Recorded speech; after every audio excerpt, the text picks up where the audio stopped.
Hey guys, welcome back to the channel. My name's Brent, and today we have a pretty unique car for you. Now, the funny thing is, in our last video, this car was in the background for maybe 10 seconds of the video, but some of you guys must be detectives because we had numerous comments asking us to detail it. So for those of you who have never seen one of these before, this is a 1978 Sterling Nova, which is a Volkswagen kit car that around only 5,000 were made. And this one is number 584 of the 860 that were made here in America. Now, the bizarre part of the whole story is that this car was last plated in 1985, but here's where it gets weird. This car was sitting in the same barn as the Porsche 911 that we did about 2 weeks ago, but it was brought to us by a different owner. So two different people bought two different cars from the same barn, and both of them brought it to us to be detailed. So the chances of that happening are pretty slim. So I thought I'd share that story with you guys. But anyways, if you guys enjoy this type of content, take a second and subscribe to the channel because we have another really cool barn find that I bought myself just to show you, coming soon. And also give this video a like if you enjoy this type of content. Now, hopping into the question of the video, leave your answers in the comments below. This car is pretty obscure, obviously. So my question to you guys, if you had the chance to own this and drive it around, is it something that you would want to do? I know the comments might be pretty 50-50 on it because some people might like the way it looks, some people might not. So leave your answers down below and also tell us why or why not. So usually when we start the exterior of a car, the first thing we'll do is the wheels, but we noticed there was a lot of loose junk everywhere and wood chips and even a mouse nest where the windshield wiper motor sits. So we decided to get the vacuum out and vacuum all that stuff up first, and then we did the wheels, and then we washed down the entire car.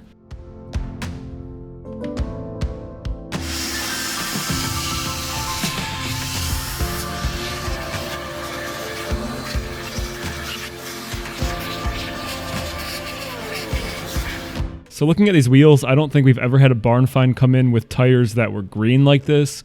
So if you guys have any idea how this could have happened sitting in a barn for so long, leave a comment down below. I'm actually curious what you guys think.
So at this point, we went ahead and covered the entire car with a paint-safe degreaser, and if you look closely at the windows, we had to do a little bit of Ohio engineering because the windows were actually missing their clamps, so we couldn't put them in. We had the windows, but we couldn't do it ourselves, so we put some cardboard over it just to minimize the amount of water that gets into the car.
Now, while we were clay barring the car, I want to give a quick shout out to our friend Jesus.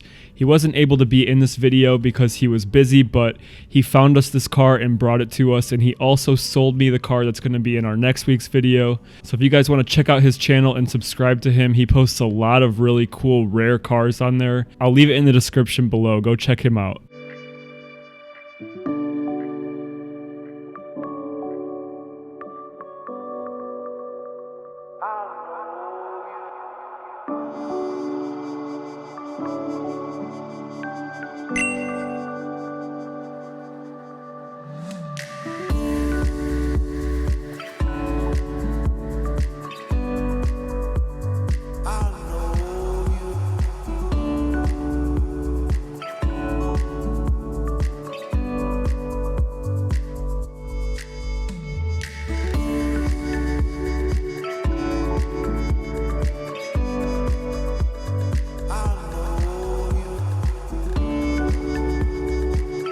So at this point, we knew we wanted to take the top off for when we got to the interior, and I want to give a big shout out to both Mike, who you can see on the left side of the screen, and our other friend Slavko, who was behind RJ right here, for helping us get this thing off. Without them, I don't think it would have been possible, but after getting at least the top polished, we took that off and then finished polishing the car, because we weren't going to be able to do it as a two-man job. So while we had people at the shop, we got that done and then continued polishing.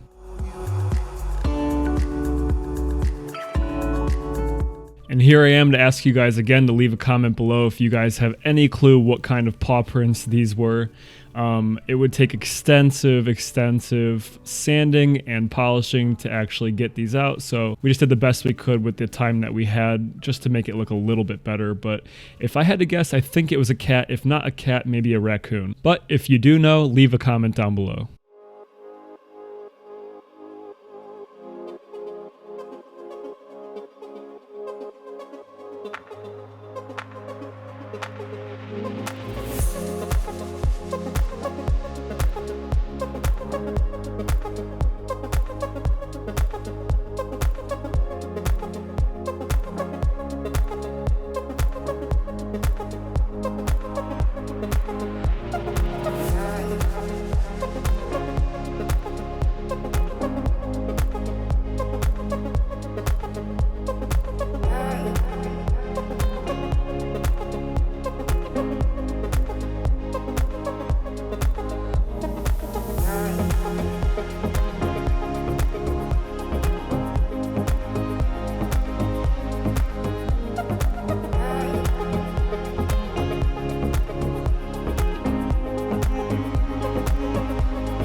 And while we were pulling out the carpets, what more would you guys expect from a barn find than what we found under the carpet?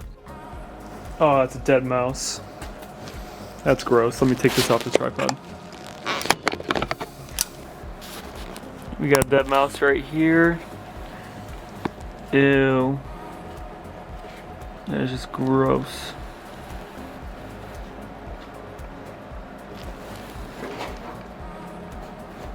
So yeah, what is a barn find without a dead mouse? Don't worry, we did not vacuum it up. We picked it up with our gloves and disposed of it off camera, and then we went ahead and continued vacuuming.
Now moving on to the seats, we went ahead and did our normal cleaning of them.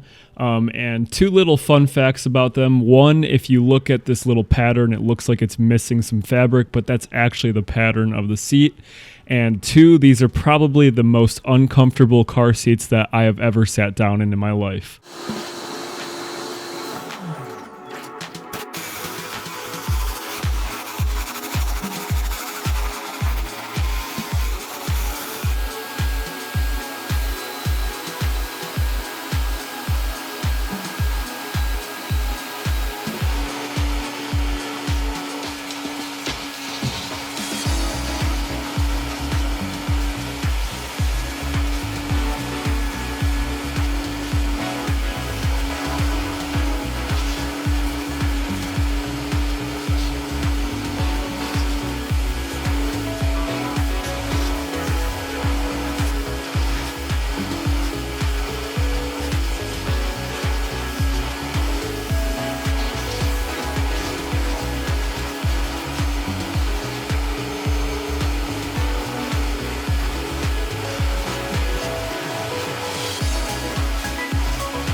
Now, this is definitely a first for us and by far the weirdest thing that we've ever seen in one of these kind of cars. Basically a mixture of, because of how old this car is, how long it sat, and maybe mice eating it up. These carpets were in such frail condition that we literally could not clean them. And you guys are gonna see in a second what happened when we tried to vacuum it. And we let the owner know, and he's gonna have to find new carpets, which he's okay with. And we still sent these carpets back with the car, but I mean, I've never seen anything like this in my life.